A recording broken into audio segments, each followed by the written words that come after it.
Come on, palapakan mo natin si Lord. Pagyan ko lang sa mokso.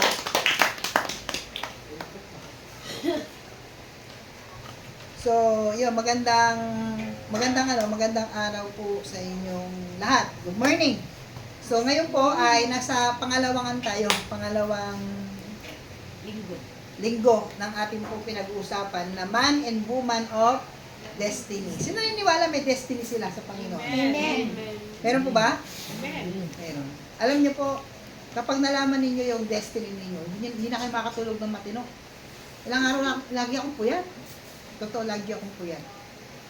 Kasi kapag kinausap ka ng Panginoon sa mga pinagagawa niya sa iyo at yung gusto i-accomplish ng Panginoon through you, mapupuyat ka talaga, kakaisip na matupad lahat ng pinagagawa ng Panginoon sa buhay mo.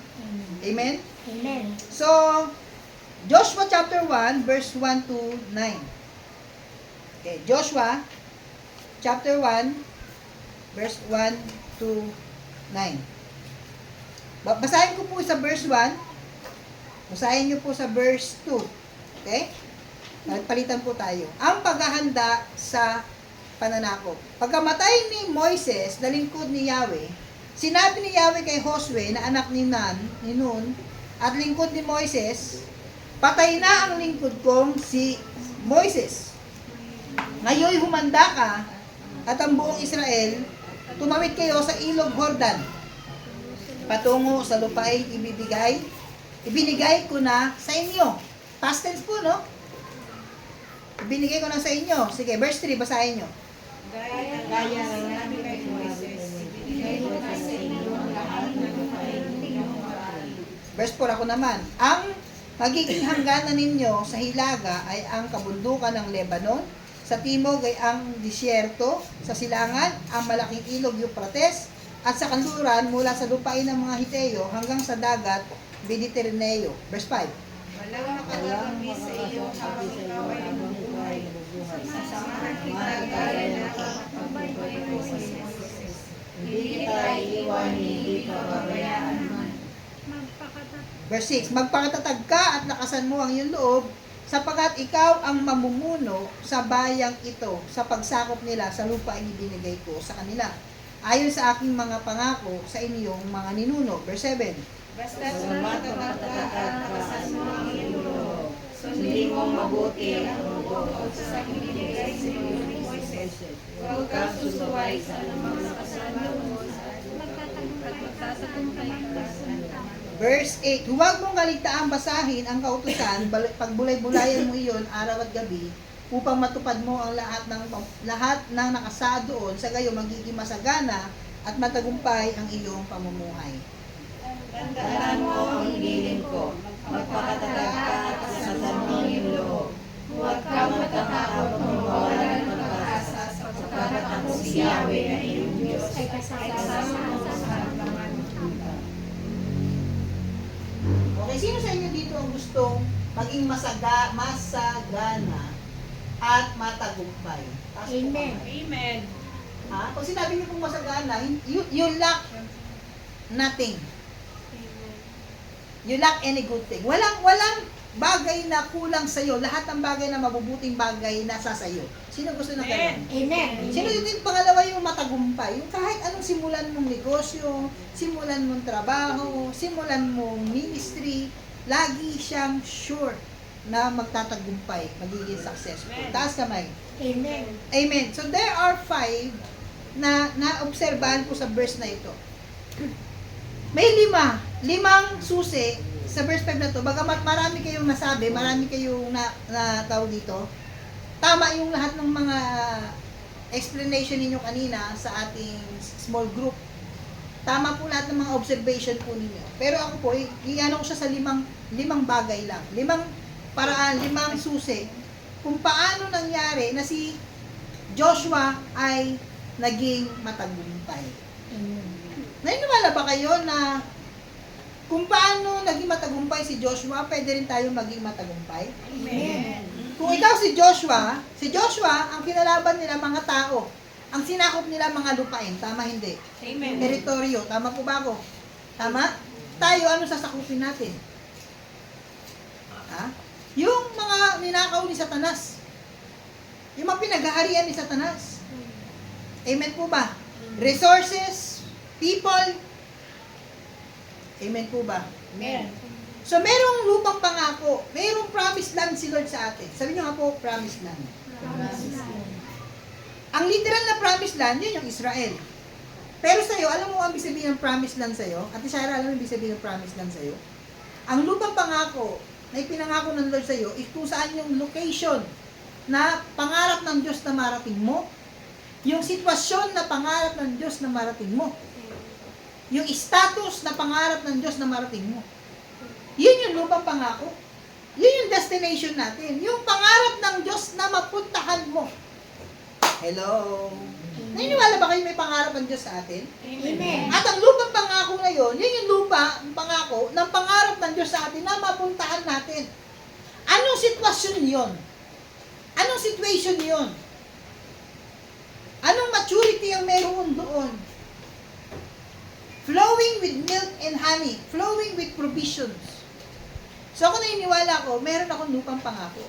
At ang lupang pangako na yun, yun yung time, yun yung season sa buhay ko kung saan masagana,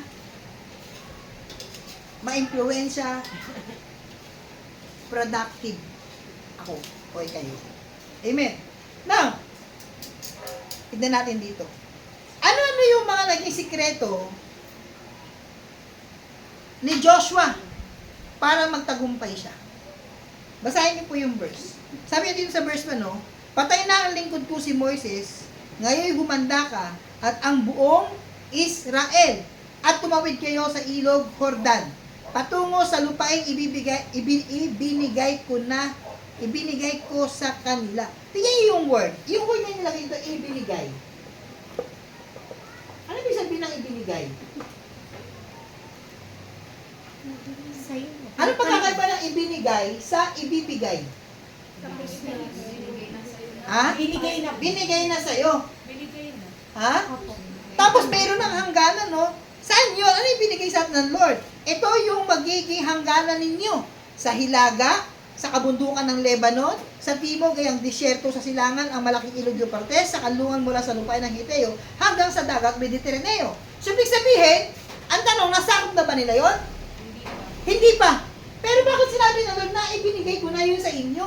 Puntaan na ninyo. Sakupin na ninyo. Hello. Amen. Ano ibig sabihin nun? Isa sa mga susi ni Joshua kung bakit siya naging matagumpay. Dahil because of God's promise.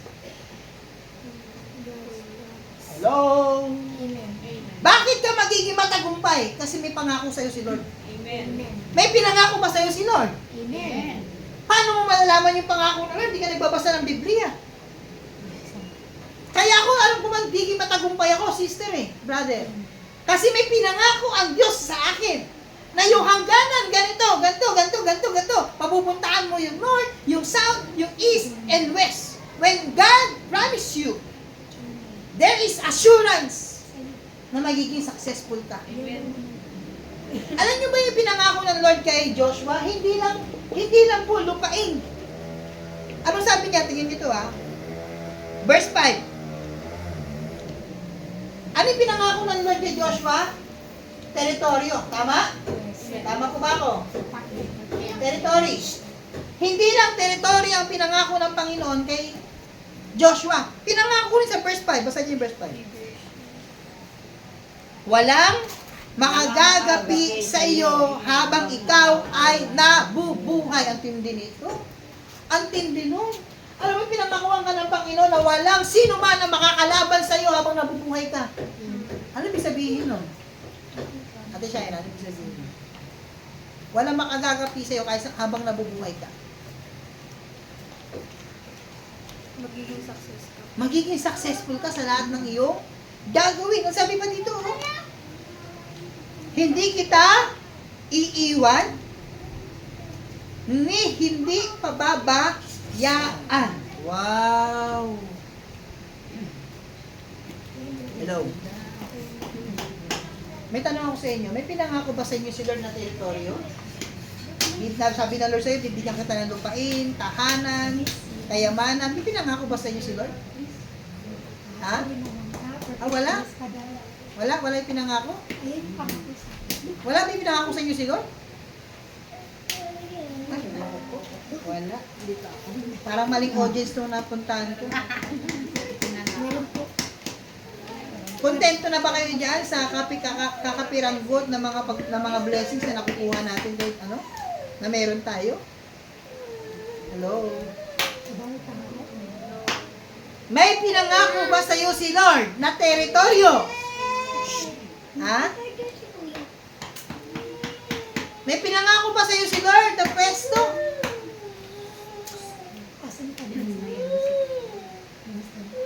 Kung ikaw ay isang guro, may pinangako ba sa iyo si Lord na gagawin ka ng isa sa pinakamataas na guro? Kung ikaw ay isang businessman, may pinangako ba sa iyo si Lord na pararamihin niya ang business mo, magiging kilala kang businessman sa buong Pilipinas? May pinangako kung ikaw ay isang nangangarap magkaroon ng sarili mo apartment, may pinangako pa sa iyo si Lord na pararamihin niya yung mga apartment mo? Bakit si Joshua naging matagumpay? Dahil may pinangako si Lord sa kanya. Pinangakuan siya ng Lord na bibigyan sila ng lupain, ng teritoryo. Pinangakuan siya na magtatagumpay siya sa lahat ng kanyang pupuntahan. Pinangakuan siya na hindi siya pababayaan habang nabubuhay siya.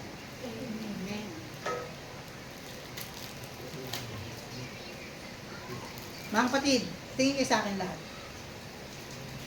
Baka sa umpisa pa lang wala na tayo. Baka hindi mo alam kung anong pangako sa'yo ng Lord. Pastor, paano mo malalaman yung pangako ng Lord? Magbasa ka ng Biblia. Kung ano yung sinabi sa'yo ng Lord sa Biblia, hinighlight sa'yo, inilagay ng Lord sa puso mo, nagkaroon ka ng pangitain, nagkaroon ka ng imagination, habang nagbabasa ka ng Biblia, na-imagine mo yung mga pinibigay sa'yo ng Panginoon, yun yung pinatawag na pangako. At ang pangako na yan, ang tawag dyan, covenant. Lahat ng bagay na i-accomplish ng Panginoon sa buhay mo, nagsisimula yan sa covenant. Hello? Lahat ng bagay na gagawin ng Lord sa buhay mo, nagsisimula yan sa covenant. Amen.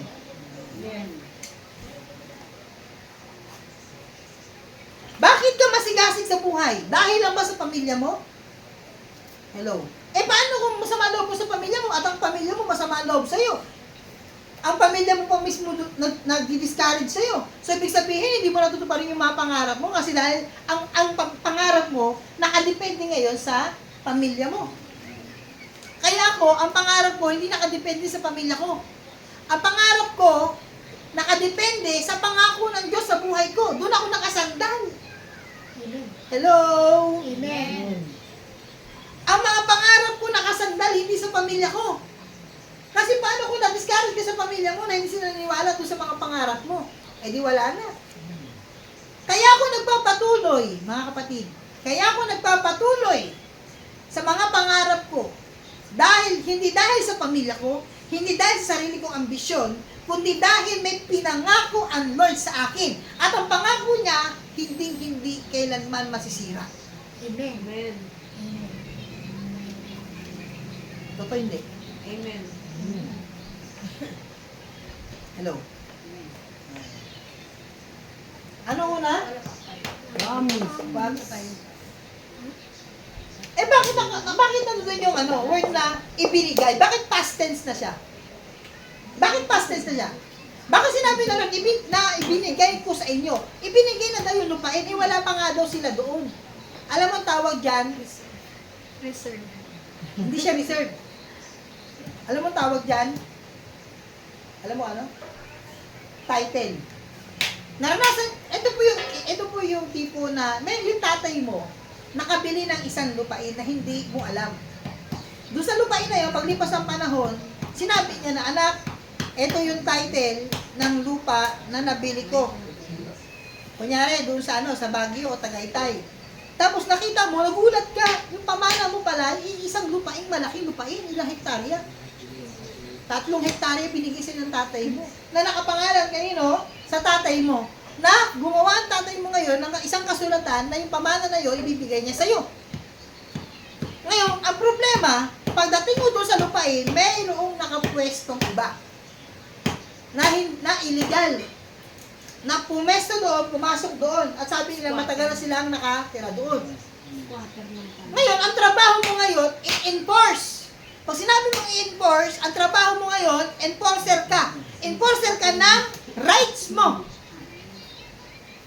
Teka lang, pupunta ka ngayon doon. Tama hindi. Magdadala ka ngayon ng lawyer mo. Tama hindi. Ngayon, sasabihin mo doon sa mga tao, nabibigyan ko na lang kayo ng 10 araw, pwede na kayo lumipat, sapagkat ang lupain na ito ay kayo ay illegal na naririto sa lupain, sapagkat ito ay hindi nakapangalan sa inyo, kundi pinangako sa akin ng aking ama, nakapangalan sa kanya, ibinigay na sa akin. Ang tawag doon, enforcer. Hello? Ngayon, kapag walang enforcer, kunyari, sa Ate Shaira, Jillian, Yeye, Matmat, pinangako sa inyo ng Lord na magiging successful kayo sa future. Pero hindi nyo i-force, hindi nyo i-enforce. Sabi nyo po, enforce. Bakit merong enforcers kahit meron ng traffic law? Di ba kapag sumakay ka na, dumaan ka sa kalsada, mayroong traffic lights, di ba? Dapat supposedly, may traffic lights na eh. Hindi na dapat kailangan ng enforcer pa, tama hindi. Pero dahil maraming mga Pilipino matigas ang ulo, mayroong mga enforcer na nag-e-enforce na law. Kaya tawag sa kanila, law enforcer. So ikaw ang law enforcer ng mga pangako ng Diyos sa buhay mo. So may pangako na sa'yo si Lord, may karapatan ka na sa pangako ng Panginoon sa'yo. Ang problema, may matitigas na mga demonyo, may matitigas na mga sitwasyon sa buhay mo na ayaw ibigay yung ipinangako ng Lord sa'yo. Anong gagawin mo? Mga magnanakaw ng destination mo. Magnanakaw ngayon ng mga pinangako ng Lord sa buhay mo. Anong gagawin mo? I-enforce mo ngayon kung ano yung rights na ibinigay sa iyo ng Panginoon. Hello? Amen. Katulad si Ate Beth. Kunyari, sister, ikaw nagkaroon ka ng sakit. Ang tanong dito, magaling ka na ba o pagagalingin ka pa lang? Magaling ka na. Magaling ka na. Ang problema, yung espiritu ng sakit, yun yung pumipigil sa'yo para hindi ka gumaling. So, anong gagawin mo? I-enforce mo ngayon. Mananalangin ka ngayon sa pangalan ni Jesucristo, magaling na ako in Jesus' mighty name, pinaniwalaan ko na yun. Amen. Amen. Okay na? Natutunan? Ako. Amen. Tama ba ako? Okay. Pangalawa. Sabi dito sa verse verse 6. Magpakatatag ka at lakasan mo ang iyong loob. Okay? Ang tawag dyan ay self-believing. Ano ibig sabihin ng self-believing? Dapat maniwala ka sa sarili mo na binigyan ka ng Lord ng kakayahan na mapagtagumpayan yan. Amen. Hello? Amen. Hindi ko sinabing self-reliance. Iba ang self-believing sa self-reliance. Ang self-reliance, sarili mo lang ang inaasahan mo. Ang self-believing, naniniwala ka na kaya mo. Kasi, ang reliance mo, na kay Lord. Pero naniniwala ka rin sa sarili mo. Na binigyan ka na Lord ng kakayahan. Hello? Amen. Kasi sabi sa Bible, it is I who will equip you in battle. Ang Diyos mismo ang nag-train sa'yo. Sabi nyo nga po, built-in. Ano yung ibig sabihin ng built-in? Ha? Ibig sabihin, yung ibon, binigyan ng pakpak ng Lord kasi built-in sa kanila na lumipad. So, ibig sabihin, kaya ka magiging successful. Kasi inilagay na ng Diyos sa iyo lahat ng kakayahan na pwedeng, na kakailanganin mo para maging matagumpay ka sa buhay. Hello? Amen. Alam nyo, thank God, kahit wala pa ako magandang kita, nag-e-excel ako ngayon sa sa networking. Alam mo bakit? Para lang ako para ako nag-e-enjoy. Alam mo ba yung mga pinopost ko doon? Fresh na fresh yun. After kung, kunyari yung post ko kahapon, about sa leverage. Sinot ko siya ng tangali, pinost ko ng hapon. Paano ko nagagawa yun? Kasi naka-built-in sa akin yung ginagawa ko. Kumbaga, naturally. Sabi nyo nga po naturally. Sino nag-aaral dito? Amen. Ang kukunin yung kurso, yung hindi kayo dapat nahihirapan. Paano hindi kayo nahihirapan? Eh, lahat naman ng kurso mahirap. Hindi. mas mahirap sa'yo ang isang kurso na hindi mo gustong gawin. Kailangan ang pipiliin yung kurso, yung naturally na kaya ninyo. Example lang. Kung ikaw ay laki ka sa tabing dagat, di magaling kang lumangoy. Ngayon, nung ikaw ay kolehiyo, nagkaroon ngayon ng opportunity na naghahanap ng mga atleta sa eskwelahan ninyo. Mayroong opportunity ng basketball, billiard, volleyball, swimming. Ano pipiliin mo ngayon? Ha? Swimming. Kasi bakit? Yun yung kinalakihan mo. Built-in ka sa swimming. Pag nag-start ka ng billiard, marami ng bata pa lang na-train na sa billiard.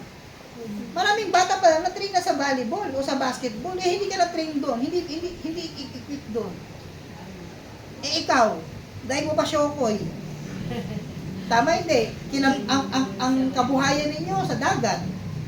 Lumaki ka sa dagat. Kasi bakit? Bago ako pumasok ng eskwelahan, naliligo ka sa dagat. Kasi doon ka na naliligo. Tama hindi. Meron kayong bangka, halos doon ka na natutulog sa tabing dagat. So, built-in na sa'yo.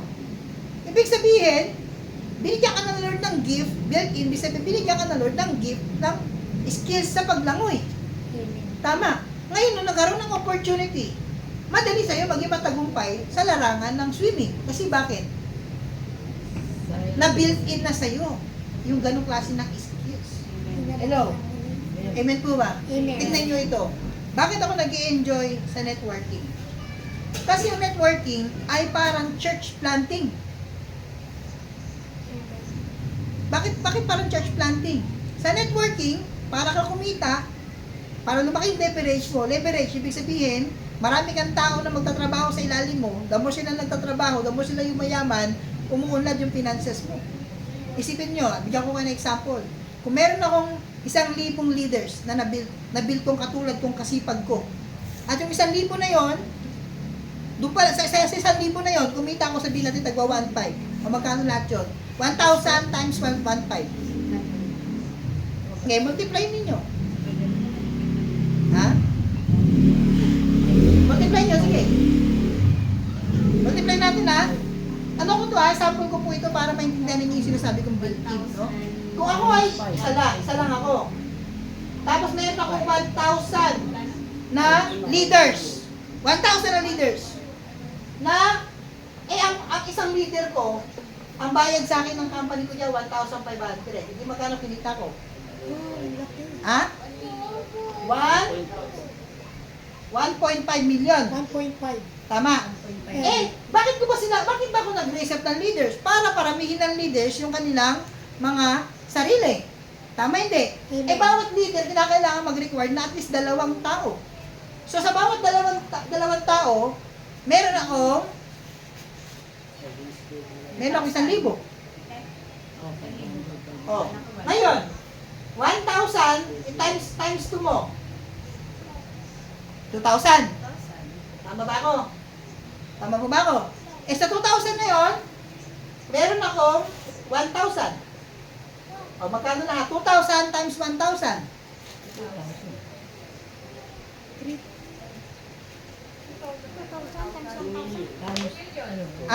So, meron akong 2 million. 2 million pa lang, doon pa lang sa yung leader ko nag-produce ng another leader. Ang kagandahan dito, duplication to. Duplication. Kung anong ginawa ko, gagawin ng leader ko, yung leader ko, tuturo nila sa mga leader nila, yung leader nila magtuturo sa kanila. So, every time na natalagdagan sila, parami yung tao ko sa baba. Tama hindi? So, yung 1.5 ko, paglipas ng buwan, palaki ng palaki, dati 1.5, susunod na check mo, magiging 2 million na, susunod 3 million na. Ngayon, bakit ako nag-excel dyan? Kasi sa church, ganun din. Kung meron na, sa simbahan, palilitin ko lang muna ha, sa simbahan, kung meron tayong 50 na leader, at yung 50 na leader na yun, ang sabi sa Biblia, 12 ang kaya mong i-manage. Ilan daw? 12. Ilan ba disciples si Jesus Christ? 12. Ha? 12. Meron akong 50 na disciple dito ngayon. Yung 50 na to, magpaproduce ng 12. 8 times 12 po sila. O, ilan na lahat? Sige, multiply nyo. Ha? 600. 50 lang tayo. susunod, kapag nag-disciple na kayo lahat at nagdo-12, 600 na tayo. Eh yung 600 na din-disciple mo, mag-disciple ulit ng magdadalawa. Oh, times 12. 1, 2. Ha? 7,200. 7,200. Abi, hindi tayo magkakasya. Kailangan ko na magtayo ng mga churches another. Amen. Nakita ninyo? Kung bakit ako nag-excel sa negosyo? Kasi yung negosyo ko, similar sa ginagawang built-in sa akin, nakatulad lang ng ginagawa ko sa loob ng church. Ewan ko, naiintindihan yung sinasabi. Amen. Hello? Hello? Amen. Amen po ba? Amen. Naiintindihan ninyo? Amen. So, self-believing. Pag sinabi mo self-believing, hanapin mo kung saan ka magaling. Paniwalaan mo na mayroon kang galing na binigay sa iyo si Lord. Mayroon kang gift, mayroon kang skills na dapat i-develop. Alam niyo po ba, ito po yung napakagandang testimony. Nagkaroon kami ng CIP, Continuous Improvement Plan. Nakita niyo po ba sa mga schools ninyo, kahit elementary at high school, yung mga teacher ninyo, meron silang program na ginagawa. Tapos yung division office ng Bulacan, pumupunta ngayon sa bawat schools. Tapos magpe-present sila ngayon ng project nila. Project yun CIP. Ngayon na nagkaroon ng lockdown. Nagkaroon kami ng project. Ang project namin, kasi di ba, nung panahon ng lockdown, ang hirap, di ba, ng tracing at, di ba, tracing, ang hirap. Pupunta yung magulang, kukuha ng module, ang gagawin, pipirma. Tama ba ako? So, pipila ng maaba para pumirma. Eh, pag pumila ka pa naman, kinakailangan at least 1 meter to 2 meters away. Tama hindi? Ngayon, gumawa kami ngayon ng project, yung principal gumawa ng project. Ang project namin, QR code. Hindi ka napipila. Ang gagawin mo, ida-download mo yung QR code ng school, pupunta ka ng eskwelahan, bibigyan ka namin ng QR code. QR code lang, i-print namin yung QR code, tapos i-scan, namin siya, tawag dito, yung laminate namin, bibigyan namin sa mga magulang. Ang magulang, pupunta ng eskwelahan, pupunta sa teacher, i-scan lang ng teacher yung QR code, nilitaw na doon agad sa apps namin kung anong oras kinuha ng magulang at kung anong oras binalik yung mga modules. Yun yung naging project namin. Itong problema. Ako naisip na mag-present ng aming project sa division office ng buong Bulacan. Alam mo nangyari? Naniniwala talaga sila na kaya ko. Alam mo, bago po ako mag-present, pumunta ako ng CR. Naka-uniform akong puti. Tumingin ako sa salamin. Sabi ko, sabi, totoo buti nga walang akong teacher na pumasok eh. Sabi ko, "Oy, Ronald, teacher ka ni Lord. At ikaw ay the best. Kasi si Lord ang pinaglilingkuran mo. So, teacher ka ni Lord. Kapag teacher ka ni Lord, hindi ka teacher ng Eusebio Roque, hindi ka teacher ng principal, at hindi ka teacher ng DepEd. Teacher ka ni Lord. Mas magaling ka kaysa sa DepEd." Amen. So, pumasok sa mind ko ngayon, na built-in ako, naniwala ako. Kasi hindi ako teacher ng DepEd.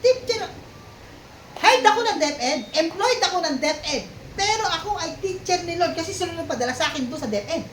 Amen. Hello? Amen. Alam niyo po ba na nag-present po ako? Hindi pa ako natatapos mag-present. Yung principal, tumayo, nasa gilid. Ganun. Sige, tuloy mo sir. Sige, bana. Alam niyo po ba yung mga teacher ko naka ding-ding lang yung namin eh. Nakagano. Ang lupit. Alam mo na natapos kami? Alam mo sabi ng mga taga-division office ng Bulacan, abay, pinaghandaan tayo ng Eusebio Roque Talagang minaster nila yung kanilang sasabihin Alam niyo po ba, nagulat kami, di ba ang district natin dito sa Pandi, sa may district yan, sa poblasyon. Alam niyo ba na yun ay central? Alam niyo ba na kami ang nakakuha ng pinakamataas na score sa CIP nung taon na yun? Palapakan natin si Lord. Amen. Bakit kami nakakuha ng mataas na score? Kasi naniwala ako sa sarili ko na ako ay teacher ni Lord. Amen. Ngayon, kanina, naliligo ako. Sabi ko na naman sa sarili ko, hindi ako networker ng IM Worldwide. Networker ako ni Lord. Amen. Naintindihan yung sinasabi ko? Bumababa na po ang langit. May nagluluto yata sa loob. Sino ba yung nagluluto? Si Dagul. Oh, Nagsasabi. grabe, hindi naman nakakaiyak yung sinasabi ko. Nakahulto ko yung mga membro, may iyak. Yung pala, dahil sa usok. Bumababa na si Luis. Babalakuan lang. Di ko nakikita niya sa camera eh. Okay, pangalawa, self-believing. But not self-reliance. Ang self-reliance, sarili mo lang lakas ang inaasahan mo. Huwag kang umasa sa sarili mong lakas. Maniwala ka na binigyan ka ng Lord ng lakas, pero isandal mo yung paniniwala mo kay Lord. Yung tiwala mo kay Lord. Amen. Maniwala ka na kaya mo, pero yung tiwala mo, isandal mo kay Lord. Walang masama sa self-believing. Kasi maniwala ka. Alam mo, kung ikaw boksingero, pwede mo sabihin, wala, talo, hindi ko kaya to, hindi ko kaya to. Ano mangyari sa'yo? Talo. Talo ka kasi hindi mo kaya eh. Eh sabi sa Bible, kung ano pinaniniwalaan mo, yung mangyayari sa'yo. Eh kung naniwala ka na, teka lang. Hallelujah. Amen po ba? Amen. Alam mo, lagi natatawa sa akin yung mga pinipresent ako every Thursday. Alam mo yung pangarap ko talaga maging downline, si Sara Duterte at si Bongbong Marcos eh. Para ibang Pilipinas, downline ko eh. Tawa siya, tawa ng tawa. You have to believe. Maniwala ka na kaya mo yun kasi si Lord ang nag-position sa iyo dyan. Amen. Amen. Wala na, ay magsalita. Amen. Kaya ba natin? Amen. Mga kabataan, kaya nyo ba? Taas kamay dito, kaya graduate. Amen. Taas dito, kaya maniwala na darating ang panahon, mag-e-excel siya. No? Titingalain ka ng mga tao. Isa ka sa mga magiging inspirasyon. Sabi nyo nga po, inspirasyon. Inspirasyon. Anong gusto nyo? Sunod-sunuran? O kayo yung sinusundan? Ha? Sinusundan. Amen. So verse 8. Huwag mong kaligtaang basahin ang aklat ng kautusan. Pagbulay-bulayan mo iyon araw at gabi. Yung isang matanda na pakinggan ko, sabi niya pagbulay-gulayan daw. Araw at gabi. So sabi dito, huwag kaligtaang basahin at pagbulay-bulayan. Ano ibig sabihin ng pagbulay-bulayan? Unawain. Ha? Unawain. So isang pangatlong susi. Unang susi, pangako ng Diyos. Para maging masagana ka, matagumpay ka, kailangan alam mo yung pangako ng Diyos sa buhay mo. Amen. Pangalawa, kailangan maniwala ka na kaya mo yun kasi ang Diyos ang naglagay sa iyo sa posisyon na yan. Self-believing. Pangatlo, tinatawag natin na read and meditate. Kinakailangan, binabasa mo yung salita ng Diyos. Kasi yung salita ng Diyos, yan yung magpapalakas sa iyo, sister. Hello? Amen. Hello? Amen. Pag nangihina ka, ang salita ng Diyos magpapalakas sa iyo. Amen. Amen po ba? Amen. Nothing is impossible with God. Kung ano pinaniniwalaan mo, yun yung mangyayari sa iyo. So kailangan, lagi ka nagbabasa ng Biblia, lagi mong iniisip, minumuni-muni mo lagi yung mga sinabi ng Panginoon. Ito ba maganda kung bakit kailangan mo magbasa ng Biblia? Pag nagbabasa ka ng Biblia, malalaman mo yung tinatawag na principles. Sabi niyo nga po, principles. Principles. Ano yung principles ng Panginoon? Example, may gumawa sa'yo ng masama. Gagantihan mo ng masama. Ang mabuti po. Eh, ang principles ng Biblia, pag sinampal ka sa kabila, ibigay mo yung kabila. Pagka magpatawad ka, yun yung principles ng Bible. So, pag nagbabasa kayo ng Biblia, na-meditate niyo yung Biblia, magiging maayos yung buhay ninyo. Kasi bakit? Pipiliin nyo lagi yung prinsipyo ng Lord, yung tama. Amen. Tama hindi? Amen. Hello. Amen. Example, Sister J, pinatamaan ka sa Facebook. Sister J, pakit-pakit mo, pero maganda ka naman talaga, pero totoo, pakit talaga ugali mo. Wala, nagagawin sinila ka na. Tapos ikaw, demonyo ka, Sister J. Tapos ngayon, ay, may tumatawag sa iyo. Tapos, anong gagawin mo, Sister J? Wala na. Ha? Ayaw Eh, sabi sa, nagbasa ka ng Biblia. Na-benefit mo sa Biblia, at ang principles ng Bible, sabi sa Bible, gantihan mo ng gantihan ng masama, ang gumawa sa'yo ng masama, gantihan mo ng mabuti. Ngayon, anong gagawin mo, Sister J? Susundan mo ba ang principles ng Panginoon? O magre-reply ka? O demonyo pala ako? Hindi mo alam, mali yata yung calculation mo sa akin Hindi ako demonyo. Ako si Satanas. Sa tindi. Mas matindi pala yung ano mo. Ginantihan mo na ngayon. Ay, ng salita ang maganda. Alam mo, Satanas hindi mo pangalan. Ang pangalan ni Satanas, Lucifer. Ang ibig sabihin ng Satanas, kaaway. Satan. Satan means adversary, kaaway, enemy. Kaya Satan is not a name. Ang pangalan ng Satanas is Lucifer. Kasi he is a former angel. A righteous angel before. Ngayon, ang tawag mo sa kanya, fallen angel. Fallen angel. So, bakit, mga youth, saan na yung pinababasa ko sa inyo? Ha? Wala na. Hindi, yung ano nyo, yung mga journal ninyo. Pag di kayo nagbabasa ng Biblia, di kayo magiging successful. At kung kumita man kayo, walang value yan. Alam niyo bakit? May tanong ako sa inyo, ang pera ba kaya dalhin sa langit? Hindi po. So, okay lang at walang pera. Hindi Pero tanong ko sa inyo, yung impact ba ng pera pwedeng magkaroon ng impact ang langit? Magka-impact sa langit? Amen. Example, ikaw, sister. Nadala kita sa magitan ng pera. Paano? Oh, hindi ka pa nakapag-Jollibee. Kunyari lang, tapos nag-pray ka, Panginoon, kung sino ang taong magpalilibre sa akin sa Jollibee. Yun yung magiging ano ko, yun yung paniniwalaan ko sa buong buhay ko. Eh, nag-test, ano ka, nakilala, oh, tara, Jollibee tayo. Ginamit ko lang yung pera. Pero yung pera, walang value sa langit. Pero yung pera, pwede mo magkaroon ng impact sa langit, sa magitan ng gamitin mo yung pera bilang servant mo para yung tao makabalik sa Panginoon. Amen. Amen. Amen. Totoo hindi? So kahit maging successful ka, kung wala yung purpose ng Lord, wala. So, pangatlo, magbasa kayo lagi ng Bible. Amen. Hello? Ito. Okay lang ba? Doon sa King James, doon sa verse 6, sasabi sa verse 6, be strong and courageous. Yun lang ang sinabi. Sa verse 7, be strong and courageous. Yun lang ang sinabi. Nung mineditate ko yung verse 9, pakinggan nyo ako ha, yung verse 9, ang sabi sa verse 9, tandaan mo itong aking bilin. Tama sinabi? Tama ba ako? Sabi doon? Tandaan mo ang bilin ko. Pero sa King James, iba ang big sabihin niyan. Iba ang sinabi. Alam mo sabi ng King James? Have I not commanded you? Sa Tagalog, bilin lang. Sa King James, hindi na bilin. Hindi ba kita inuutusan? Dahil sa mineditate ko yung verse, na-realize ko na hindi pala option. Sabi niyo po hindi option. Ha?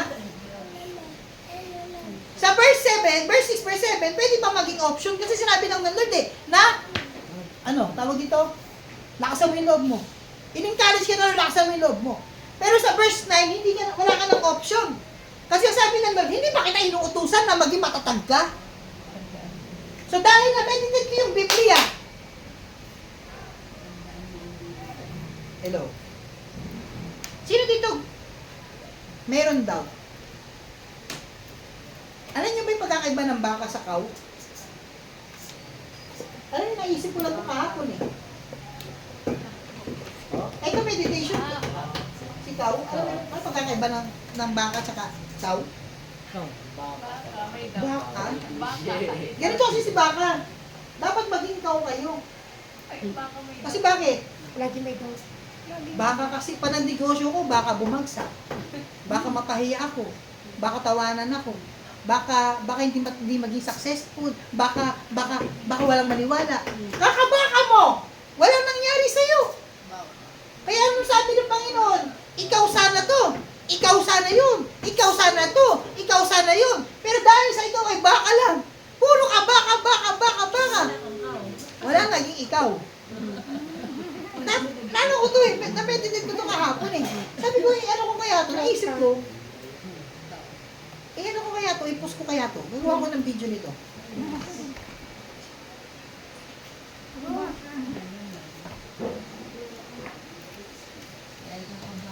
Kakabaka mo! Dapat ikaw yun. Tama? Ito, makinig isa mabuti. Alam nyo ba, hindi madali maging networker? Bago ka makapunta doon sa mataas na pagiging networker, dadaan ka muna sa, ano ba ginawa ko nung Thursday? Hindi, nung ano ba yun? O tama, Thursday. Ano mo ginawa ko? Namigay ko ng flyers. Isipin mo yun. Crisis professional teacher ako. Nandun ako sa Valenzuela, nagbabahay-bay ako, namimigay ako ng flyers. Di ba? Nakakaya tignan, di ba? Kasi syempre parang ang layo naman ng pagiging professional teacher mo sa ngayon sa ano. Pero bakit kung ginagawa yun? Alam mo bakit? Kasi sa pagiging teacher, hindi ako tinawag na rin sa pagiging teacher.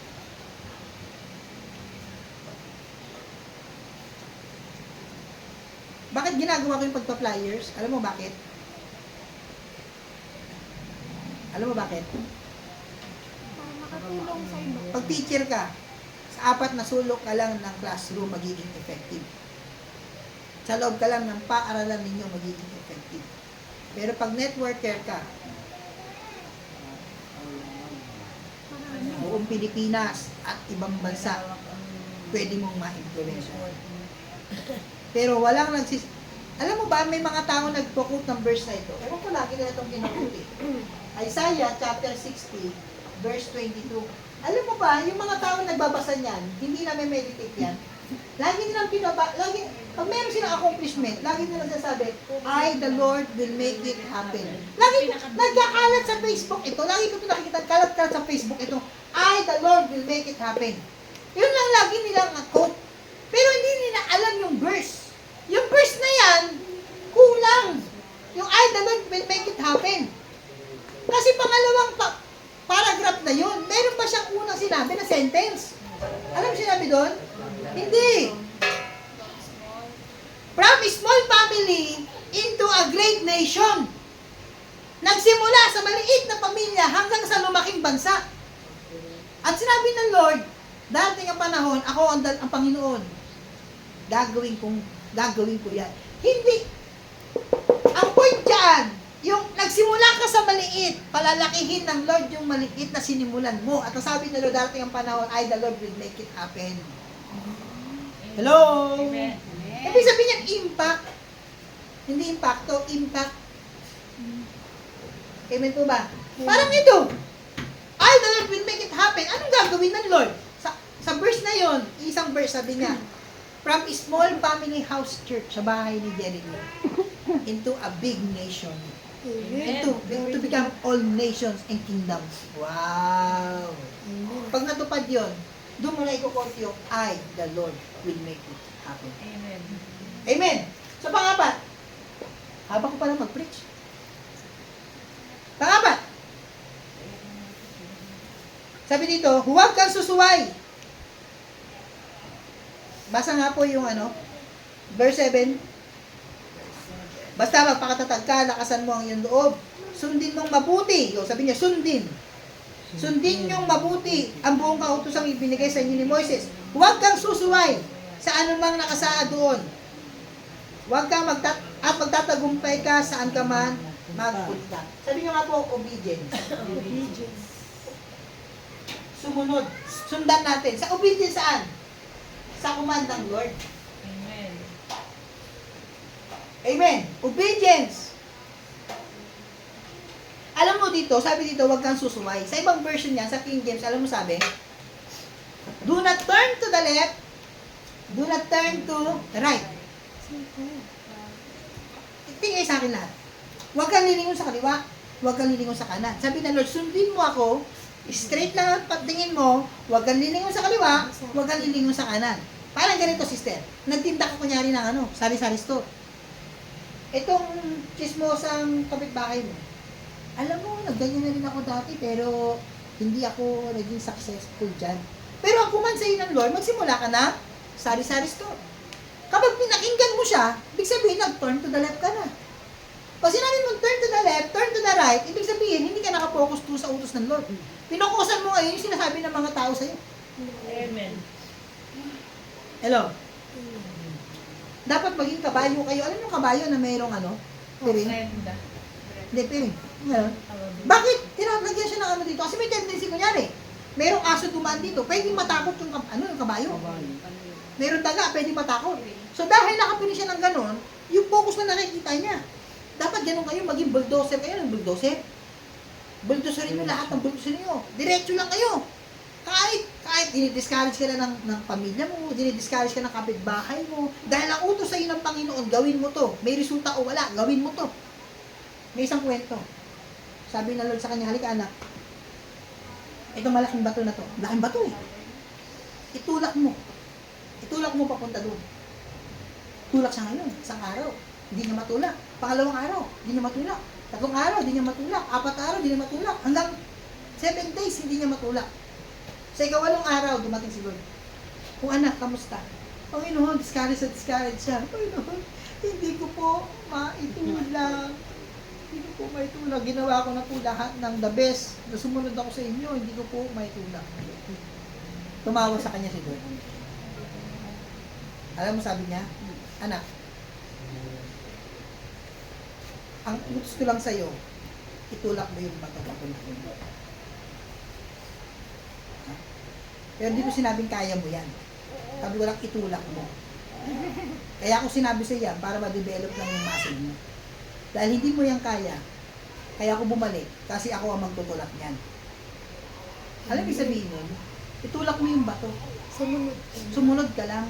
Yung pala, kakatulak mo, kala mo, ang utos sa'yo ng Panginoon, pagulungin mo yung bato. Yung pala, ang utos lang sa'yo, anak, itulak mo yung bato. Lang, itulak mo yung bato. Tulak. Yung pala, yung kakatulak niya ng bato, ano develop sa kanya, yung muscle niya, yung pala yung pinapaano sa kanya, pinapadevelop lang lalod yung muscle, kasi lalampalampa. Pero si Lord pala ang magtutulak. Ano ibig sabihin ng mga kapatid? May time na kapag sumunod ka kay Lord, parang walang resulta. Totoo hindi? Hindi. Tama? Opo. So it doesn't mean na walang resulta. Amen. Kasi yung mga bagay na hindi mo kayang gawin, sinong gagawa? Si Lord na. Amen. Tama kaya itong word na to? Kung God's will, yan, ganito ay sister, magnegosyo tayo.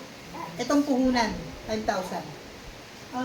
Sige, if God's will, tama kaya yun? Hindi. Bakit? Kasi di ka naman sure. Di ka naman sure. Ano pa? Kung loloobin, kung may pera, Hindi mo pinagpasalamat. Parang nag-doubt ka. tama kaya yun? Mali. Bakit? Dapat ang prayer mo Ano doon. ilawin ko eh. Ano? God's will. Kunyari, ganito. Hindi. Ay, magnegosyo tayo, mami. 10,000 sa'yo. Kung God's will. Alam mo, ang tawag doon, partial truth. Alam mo bakit? Bakit yung sinabing if God's will? Kasi wala na siyang gagawin eh. Maghihintay na lang siya kung may dumating na pera. Kung walang pera, di na siyang gagawin. Ang God's will na yun, ganito yun, mami. Bago mo sabihin yung if God's will, gawin mo muna yung best mo para magkaroon ka ng pera, para magkaroon ka ng puhunan. Hard work. Tama hindi? Amen. Tama. Ngayon, kung nagawa mo na yung the best mo, at wala pa rin pera, doon mo sabihin na if God's will. Kasi ibig sabihin, nagawa mo yung part mo. Hello? Amen. Kasi minsan yung word natin na God's will, yun yung sagot natin bilang katamaran. Totoo hindi. Nahayaan mo naman si Lord ang gumawa. Si Lord ang pinagagawa ito Naalala ko na naman itong si RTF. Yung mayor dun sa sa dito sa may DRT.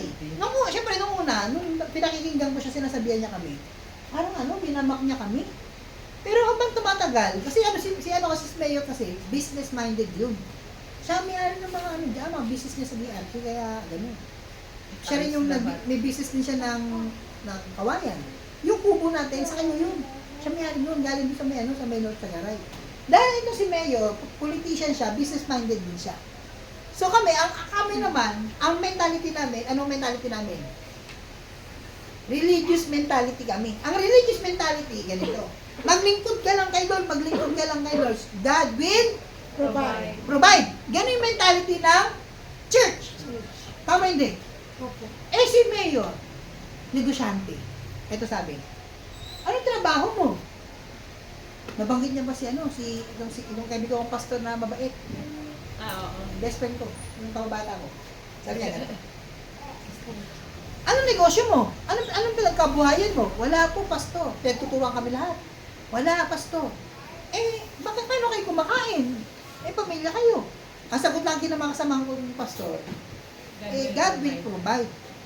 Lahat sagot, gano'n, God will provide. Kasi nga, ang utak lang namin, religious mentality. Ito pa, napansin ko lang, sa church, ang naituturo, kapag pastor ka, dapat pastor ka lang, hindi ka dapat naninegosyo. Hindi ka dapat pumapasok sa politika. Tama hindi. Hindi ka dapat nakikisaw-saw sa... Hindi ka dapat kasi church ka lang. Kaya ang simbahan, tingkom laging wala tayong influensya. Ito na yan. So dahil siya, si Mayor, siya ay businessman. Ngayon, nung naging businessman ako, doon ko naintindihan. Tama pala kami, tama rin pala siya. Tama kami na lahat ng bagay ang Diyos ang nagpo-provide. Tama yun. Pero tama rin siya. Kasi alam mo sabi niya sa amin, hindi kaya, ang dami ninyo. Tapos sasabihin ninyo, God will provide, si Lord na bahala sa inyo. Sa sobrang dami ninyo, hindi ba mabigatan ng Diyos? Ano ibig sabihin nun? Iniatang na ninyo lahat ng responsibilidad kay Lord. Bakit di kayo magnegosyo? Alam mo yung point niya? Na pag pinagsama mo, tama siya, tama kami. Kaya tawag partial truth. So, ibig sabihin, kung ako, ang mentality ko lang religious, God will provide, God will provide. Eh, paano ko yung mga membro ko, wala, yun din ang prayer, God will provide. Lahat tayo dito magugutom ba? Tapos nilingon ka ngayon sa mga businessman, walang mga Diyos, pero may pera. Kasi meron din silang tama. Tama hindi? Tama hindi? Na ang isda, hindi lalapit sa iyo. Ikaw mismo lalapit sa isda para makakuha ng isda. So pag pinagsama mo, magbe-business ako kasi alam ko sila magpo-provide. My God. Yun ang maganda. Kasi maganda yung huli mo. Amen. Naintindihan niyo yung sinasabi ko dito? Opo. Amen. Amen. Ha? Kaya lang, sasabihin, si pastor, puro business pinagsasabi kahit sa church. Eh, di ba ang kingdom is a father's business? Don't you know it's a father's business? Eh, pastor, sa John chapter 2, pinalayas nga nila yung mga, yung mga nagtitinda dun sa may, alam mo bakit sila pinalayas? Alam mo sabi ng Lord, bakit ang aking tahanan ay tahanan ng pananalanginan? Ginawa niyong pugad ng nanakaw. Ibig sabihin, mga scammer yung mga nandoon sa labas. Hello? Naintindihan ninyo? Opo. Hello? Amen. Ano ibig sabihin nito mga kapatid? Obedience, sundan natin yung pinagagawa ng Lord sa atin. Ngayon, sino dito gusto kumita? Taas kamay. Amen. Ma-provide yung pangangailangan ng mga anak nila. Makapag-aaral sila ng maayos. Dapat, yung mga kabataan natin, makinig kayo sa akin ha. Ngayon pa lang, tina-challenge ko na kayo. Malalamangan kayo ng mga batang marunong mag-business. Dapat habang nag-aaral kayo, pinagsasabay ninyo business ninyo. Ngayon pa lang, mag-isip na kayo ng business. Alam niyo kung bakit? Habang nag-aaral kayo, nakapokus kayo sa pag-graduate ninyo. May mga tao mas mahina sa inyo, pero kayo pala nag-aaral sila, pero nag-aaral sila mag-business. Pag-graduate ninyo, kayo magpahanap pa lang ng trabaho, sila may sarili na silang negosyo. Success. Ay, iwan ko naiintindihan yung sinasabi ko dito. Amen. Tingin mo, sister. Na-pressure. Ha? Okay lang ba mag-share ako sa inyo? Amen. Okay lang ba? Alam niyo ba yung EBC? Ano yung EBC? EBC? Hindi alam? Turo ko sa inyo. EBC. Ganito kasi ang sister.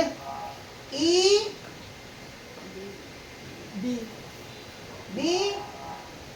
Sorry. Ito na lang. Cross na lang tayo. Kasi may ligaw sa cross eh. Si E. Si B. At si C. E, B, C. Bakit si E, B, C? Dalawa yan, sister. Ito ka ngayon. Ito, ang tawag dito, sa ano to ha? Para matutunan ninyo. I-apply natin to sa Panginoon. Ang tawag dito, active. Active. Active income.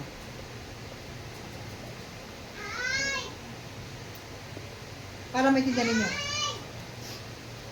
Ito ang tawag dito, passive income.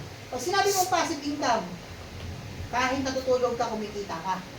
Pag sinabi mong active income, pag tulog ka, wala kang kita. Nakadepende sa lakas mo, yung kita mo. Ngayon, eto kayo, mga kabataan, makinig kayo mabuti. Ang target ninyo maging employee. Tama hindi? O, employee. Tama hindi? Yun yung E, employee. Kasi bakit? Ang iniisip ninyo, maging employee na lang tayo. Eh, hindi ganun yung pangarap ng Lord. Tingin sa akin. Alam niyo ba, hindi yung pangarap ng Lord. Yung pangarap ng Lord, maging top kayo, hindi kayo bottom. Hello? Ngayon, kapag employee ka, Basic. no work, no pay.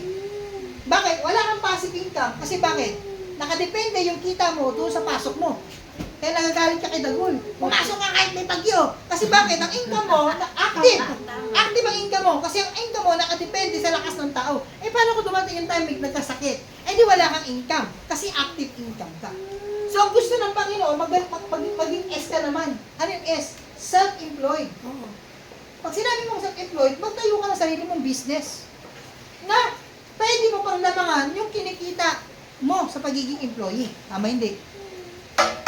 Hello? Alam niyo, ang galing oh. Alam mo sa business to ah. Di ba naturo ko ng cross? Opo. Pero sa business, cross din yung ano. oh. Ngayon, pag sinabi mo self-employed, ito yung tinatawag na freelancer. Sabi niyo po freelancer. Dapat nagtitinda ka. Kunyari, meron kang yung ginagawa niyo dati, humahango kayo ng bedsheet, di ba? Tama hindi? Opo. Tapos, habang employee yung asawa mo, ikaw naman, dapat may freelancer ka din. Kung saan, may tendency na mas malaki pa yung kita mo doon sa asawa mo, kasi, self-employed ka. Tama. Pero ang problema sa self-employed, nakadepende pa rin saan? Sa hataw mo. Sa sipag mo, yung kita mo. So, active pa rin siya. Tama? Pero ang kagandahan dito, ito yung susi para magkaroon ka ng passive income. Paano yun? Kapag kumita ka na sister, nagtayo ka ngayon ng sarili mo, ang tawag nito, business owner ka na. Nagtayo ka na ng sarili mo, kunyari, sarili mong, franchise. Ha? Franchise ng siomay, kunyari lang, master siomay. Eh, may pera ka na eh. Tama hindi? Ngayon, ang tawag na dito, leverage. Pag sinabi mong leverage, meron ka ng passive income. Kahit wala ka doon sa business mo. Kasi meron kang binabayaran na tao na magtatrabaho para sa iyo. Maganda hindi? Ha? Dito, full oras mo.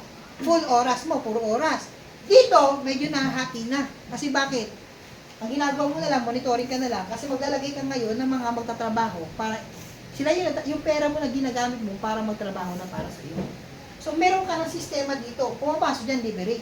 Ngayon, kapag dumami na yung pera mo, ito ginagawa ng mga mayaman. Makinig kayo. Ang goal nila maging ay investor. Ay, investor, mag-i-invest sila sa Jollibee, mag-i-invest sila sa bangko, wala silang ginagawa. Pera lang nila, ilalagay nila doon. Habang natutulog sila, kung pag kumikita yung bangko, kumikita yung pera nila. Ang tawag doon, investor. So, kinakailangan makatawid tayo dito. Kung gusto ninyo matupad yung pangarap ninyo sa buhay ninyo. Amen. Ano ba utos ng Panginoon sa atin? Ha? Go! Sabi ng Lord, John chapter 15, go! Go and make disciples! Go and make disciples! Duplicate yourself, mga kapatid! Hello? Amen. Hello? Sabi niyo po, duplicate. O sige, sister. Bigyan ka na ng example, Sister Jerilyn. Nagtinda ka ngayon ng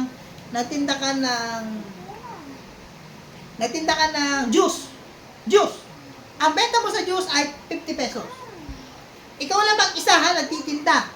Kumita ka ngayon, nakabenta ka, yung 20 pesos, 50 pesos mo, kumita ka ng, nakabenta ka ng 20, kunyari. Okay. Magkano yun? Yes. 50 times 20. 1,000. Ha? 1K. 1K. 1K. So, meron kang 1K, sister. Tama. Eh, ikaw lang yun. Sarili mong kita yun. Sa tawag ko, self-employed ka dyan. Tama. Pero wala kang leverage. Ngayon, ang sabi sa Bible, go and multiply. Sa inyo po, multiply. So, nag-multiply ba siya? Hindi. Hindi po. Mag-franchise. Ang tawag dito, nagdagdag ka lang. Dumadagdag lang yung kita mo. Tama hindi? Eh, ang sabi ng Lord, multiply. Sa'yo, multiply. Oh, paano yung multiply yan, sister? Ganito lang. Nakita mo si Yeye. Nakita mo si Matmat. Nakita mo si Ate Jo. Nakita mo si Anani. Nakita mo si Ate Be. Oy, kumuha ka ngayon ng 5 tao. Ibenta nyo ito ng 50 pesos. Sa bawat 20 pesos, 20 pesos, bibigyan ko kayo ng 10. Ha? Pero ang puhunan mo lang dyan, 20 pesos lang. So, yung limang nakuha mo, 4, 5, nakabenta ng 20. Isang daan ka na. Ha? Eh, ang bigay sa kanila 40, di ba? Sa tingin mo, may kita ka wala? Meron. Ha? Meron ka wala? Meron. Meron. Mas malaki kita mo, hindi? Mas malaki. Kasi bakit? Marami kang tao nagbebenta sa'yo. Kumita na sila, malaki pa kinita mo. Naintindihan ninyo? Amen. Hindi sinasabi sa Bible na multiply.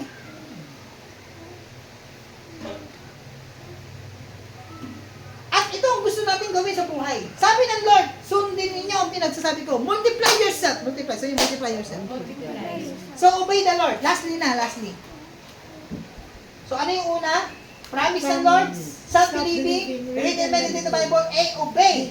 Obedience to the command of God. To the command of God. To the commandments of God. Sundin natin yung pinagagawa ng Lord sa atin. Sundin natin yung principles ng Panginoon sa atin. Panglima, sino ang leader ni Joshua? Si Moises. Sino? Si Moises. Sino ang mentor ni Joshua? Si Jesus. Ay, si Moises. Sino? Ako dati si sister ah. Si Moises. So ang lima, para maging matagumpay kayo, kailangan meron kayong mentor. Mentor. Mahalaga ba na may mentor? Amen. Amen. Mahalaga ba na may pastor? Mahalaga ba na mayroong nagtuturo sa'yo? Ano sabi dito? Oh? Sabi ito ah. May pinanggit dito eh. Sa verse 2. Patay na ang lingkod ko si Moises. Ngayon, humanda ka at ang buong Israel at tumawid kayo sa ilog Jordan patungo sa lupaing ibinigay ko sa kanila. Gaya ng aking sinabi kay Moises. Oh, ibig sabihin, sino si Joshua? Si Joshua ang successor. Sabi niyo po successor. Successful. Siya yung mentoran, siya yung disciple nino. Ni Moises. Ha? Disciple ni Moses. Si Moises. Tama ba ako? Si Moses yung mentor. So, para kayo maging matagumpay, kinakailangan merong mentor kayo, meron kayong mentor. Hello? Amen. Mahalaga ba hindi? Amen. May natutunan wala? Meron. So, 5. Banggitin natin yung 5. Ano yung 5 na susi ni Joshua? Sa Joshua chapter 1, verse 1 to 9. Una, kailangan alam mo yung promise ng Lord. Promise na may bigyan ka ng teritoryo, promise na ingatan ka niya, kasamahan ka niya, pagtatagumpayin ka niya. Pangalawa, self-believing. Paniwalaan mo. Maniwala ka sa sarili mo. Kasi ang Diyos ang naglagay sa iyo ng lakas. Self-believing, but not self-reliance. Huwag mo sandalan yung lakas mo. Sabi sa Bible, trust in the Lord with all your heart, with all your mind, and lean not on your own understanding. Huwag mo sandalan. Paniwalaan mo lang na kaya mo, sandalan mo sa Lord. Pangatlo, read and meditate the Word. Magbasa tayo lagi ng Biblia. Pag-aralan mo yung Biblia, pag-aralan mo yung principles ng Biblia. Sabi sa Bible, sige nga sa verse, basa nga verse 8, huwag mong kaliligtaang basahin. Aklat ng kautusan. Pagbulay-bulayan mo yon araw at gabi. Ano dapat mong gawin? Basahin at pagbulay-bulayan. Ano resulta? Upang, Upang matupad mo ang lahat na nakasaad doon. so pag natupad mo, nabasa mo, na-meditate mo, ano mangyari? Sa ganoon, magiging masagana at matagumpay ang iyong kabubuhay. Palampakan natin sila. Magiging matagumpay ka, magiging masagana ka. Pag binasa mo, bineditate mo, in-apply mo, sinunod mo, ang resulta, prosperous life. Okay? Pang-apat, obedience to the commandments of God. Pang-5, mentoring. Amen. Amen? Amen. Marami po tayong natutunan. Amen. Palampakan natin ng Panginoon. So, meron kayong destiny. Kinakailangan lang ninyo, pangako ng Lord sa buhay ninyo. Pag-aral ng Biblia, sundin yung pinag-utos ng Panginoon sa atin. Maniwala ka sa sarili mo, sundin mo yung pinagagawa ng Lord sa iyo. Makinig ka sa mentor. Amen. God bless you and shalom.